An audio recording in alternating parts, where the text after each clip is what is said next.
Welcome back to our channel, my fellow GH addicts. Today is Thursday, and let me tell you, it is a beautiful day to grab a massive cup of coffee, sit back, and absolutely scream at our screens together. Let's get right into the madness because I am bursting at the seams with thoughts on this. I cannot believe they are doing this to Brit again.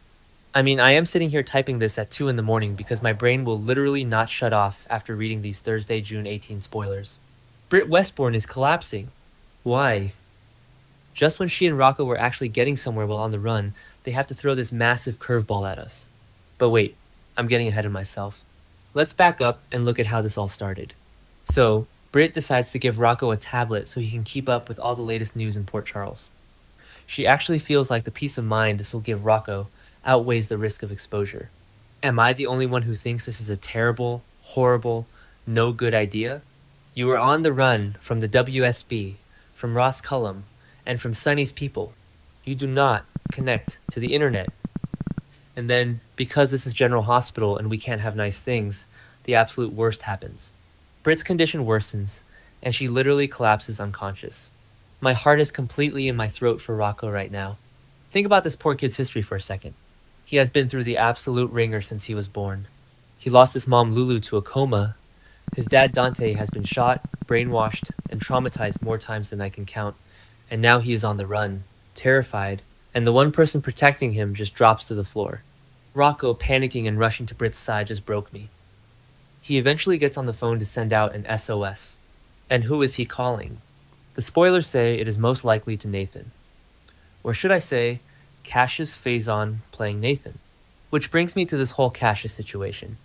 I am losing my mind over this storyline. Nina Reeves is sitting there, having a deep, emotional heart-to-heart with Nathan, telling him what a great dad he is to little James West, and worrying about setting James up for negative emotions. The sheer irony.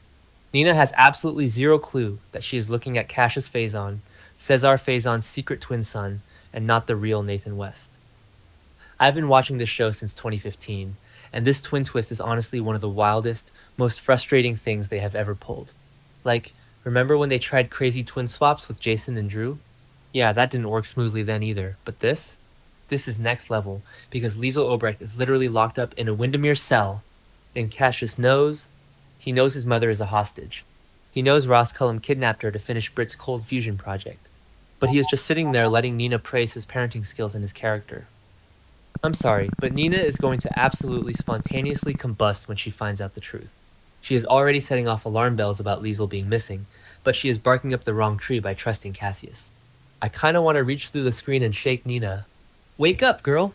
You are usually so sharp when it comes to people manipulating you, but you are totally blind to this fake Nathan. It makes me so mad because Nathan's memory deserves better than this imposter dragging his name through the mud. Okay, back to the point. Let's talk about the mob drama, because Sonny Corinthos is officially off the rails again. Jen Sidwell is out there running loose after escaping from Lucas Jones's trap. And what does Sonny do? He decides he is just going to track Sidwell down and kill him. A fatal plot. Classic, predictable Sonny. Because why rely on the justice system when you can just eliminate the problem with a bullet, right? I know some people are loving this return to the ruthless, old-school mob boss Sonny, but personally, I am exhausted. Laura Collins specifically told him not to handle it this way. She pleaded with him to let the authorities handle it so Port Charles doesn't turn into a bloodbath. But does Sonny listen to the mayor? Of course not. He insists on doing things his way, consequences be damned. And who is he divulging this master assassination plan to? Rick Lansing? Can we talk about this for a second? Sonny and Rick have one of the most toxic, back and forth, hate-love brotherly relationships in soap opera history. Rick is back in the mix, acting as Sonny's sounding board about Sidwell being out there running around loose. It is giving me major flashbacks to the early 2000s and 2010s. Are we really trusting Rick Lansing with a murder plot? I kind of feel like Rick is going to use this to his advantage somehow. He always does. Rick looks out for Rick.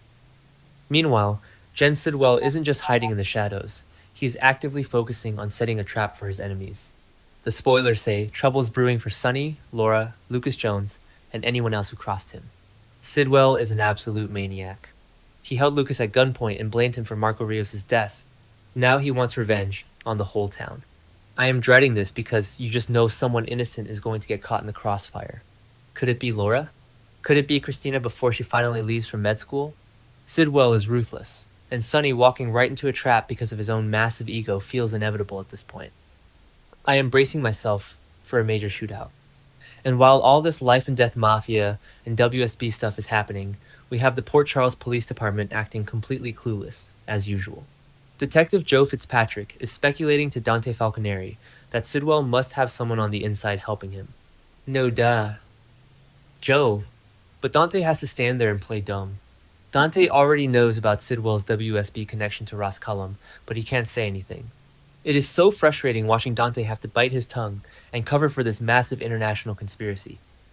Dante is a good, honest cop at heart, and lying to his colleagues is clearly tearing him apart. Because Dante is so stressed out about the WSB, Sidwell, and his dad's mob war, who does he turn to? Elizabeth Baldwin. The spoilers say he makes Liz his confidant on Thursday's episode, so that will strengthen their bond even more. I need to scream about this for a solid minute. Am I the only one who sees what they are doing?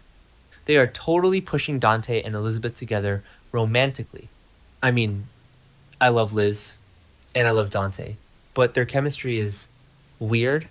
It feels so forced. Like Lulu is literally in a coma, and maybe waking up soon if the rumors are true. Please let it be true. And Sam just had her whole emotional thing with Jason returning. Why do the writers always have to pair up the people who are just genuinely good friends? Let Dante and Liz just be supportive besties. But no, they are trauma bonding over police secrets and WSB drama. Dante opening up to Liz is sweet, I guess, but I am keeping my eye on this. If they cross the line into a full-blown romance, I am going to riot. Remember when they tried to force Liz with Franco in the beginning? It took years for us to accept that. I just don't see Dante and Liz working long-term, especially with all the baggage they both carry. Just let men and women be friends on this show. Let's pivot to Laura Collins for a second, because she is always the voice of reason. The spoilers say she delivers a proposal to someone. Who could it be? Is she proposing a deal to Ross Cullum? To Sonny? To the WSB director? Laura is trying so incredibly hard to keep Port Charles from turning into a complete war zone. She knows Sonny's out for blood, she knows Sidwell is a menace, and she's desperately trying to hold the city together. I love Laura with my whole heart, but she is fighting a losing battle here. Sonny is going to do what Sonny wants, and Sidwell is a wild card. Whatever this proposal is, I hope it works, but I have a sinking feeling it's going to blow up in her face. Now, I need to talk about the scene that is probably going to make me cry the absolute most on Thursday.